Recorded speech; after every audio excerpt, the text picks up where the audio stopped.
as it seems, we are ready to share, to learn, and to build a better future together. Thank you.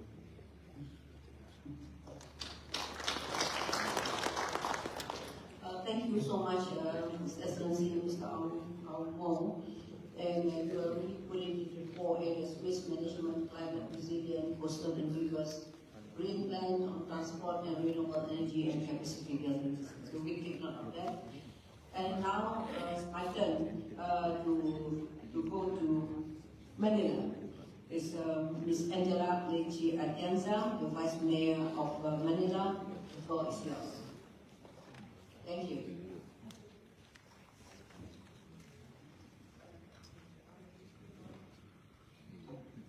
Good morning, Madam Chair, Mayor Maimuna Ahmad Sharif. Thank you for your hospitality and for the young durian we had up.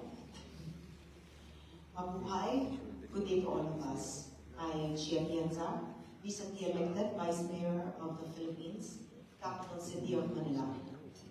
To our friends from across the ASEAN colleagues in public service, distinguished guests, thank you for allowing me to share the story of my city, Manila. This is not just a story of a city government. This is a story of a city that refused to be defined by its crisis.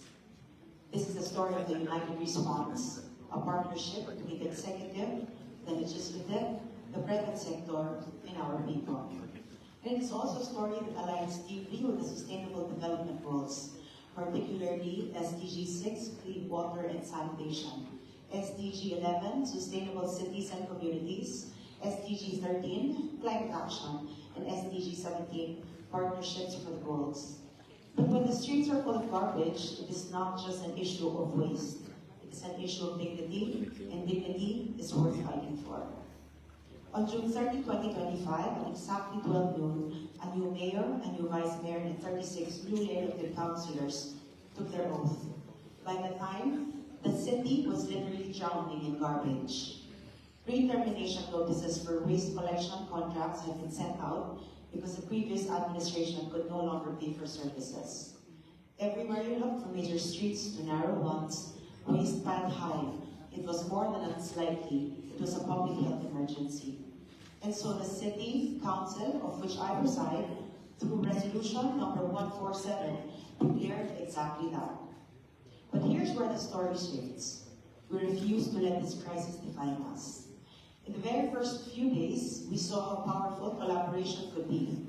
Lionel Corporation, a former garbage collection provider, came forward and gave free services for a few days. That single act saved millions of pesos for the city and gave hope to our citizens. Collaboration is key, and from there the government, the private sector, and civil society began moving as one. The Office of the Mayor called for participatory governance, a government not of orders but of collaboration. Through our Manila Barangay Bureau, we launched weekly cleanup drives in every corner of the city. But we knew that cleanups were just the beginning.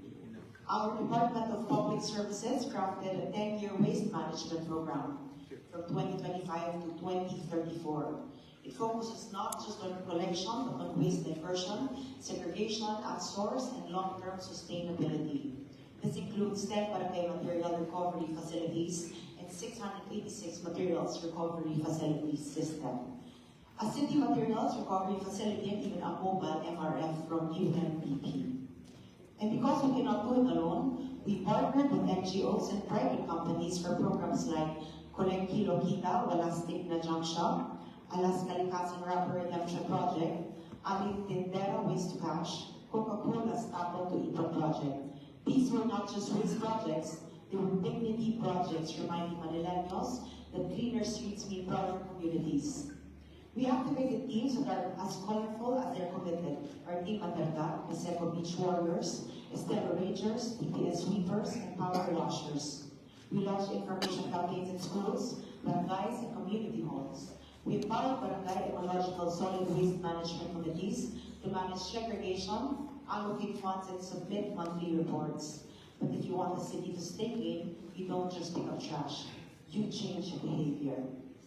And in Manila, we know that cleaner streets also mean cleaner waterways, and cleaner waterways mean less flooding. Flooding has long been one of our greatest challenges. It disrupts livelihoods, damages homes, and endangers lives.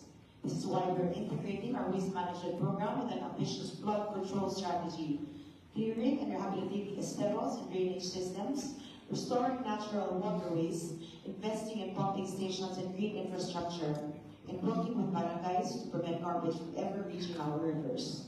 We're also exploring nature-based solutions like urban wetlands and water-absorbing pavements to help the cities evaporate naturally.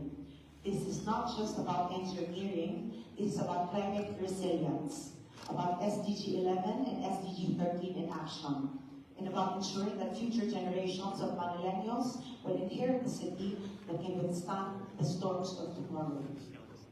And because our fight is not just against garbage, but against climate change itself, we are strengthening our disaster preparedness. We built a community-based all-hazard early warning system. We invested in GIS mapping for hazard analysis. We established an emergency operations center and acquired sophisticated ERRM assets. Through various initiatives aligned with the Philippines Ecological Solid Waste Management Act, the City of Manila actively promotes sustainable waste management, achieving a 78% waste segregation rate. With the reinforcement of materials recovery, facility clustering, and advanced processing technologies, we are moving steadily toward our target of 56% waste diversion by 2034. These initiatives, grounded in community participation and data-driven solutions, anchored by the efforts of all 771 barangays, turn waste into a valuable resource. The 10-year solid waste management plan is not a byproduct of resilience. It's a deliberate, well-crafted strategy designed to offer millions of Filipinos a dignified quality of life while paving a proven path to cleaner, more sustainable, and more resilient cities across the ASEAN. For us, solid waste management is not an isolated service. It's a part of a bigger vision for resilience. Friends, our work of making Manila great again cannot be completed by one man, by one local government unit, or by one generation. But here's what I know. When people see that you lead with integrity, transparency, and accountability, and are driven by a compelling vision, they will walk with you. In Manila, we are turning a public health crisis into a public unity movement. And if there's one lesson I can share with our ASEAN partners, it's this. When leaders and citizens lock arms, like what we do with the ASEAN, there's no mess we cannot clean, no crisis we cannot overcome. Our journey aligns with the global goals we have all committed to. The SDGs are not just a framework for the United Nations. They are a blueprint for cities like ours to thrive, to be inclusive, to be resilient. And in Manila, we commit not only to achieving these goals, but to living them every single day. See you in Manila for ASEAN 2026. Let's keep building cleaner, broader, and more resilient communities together as one united team. Assalamualaikum. Maraming salamat po. Terima kasih.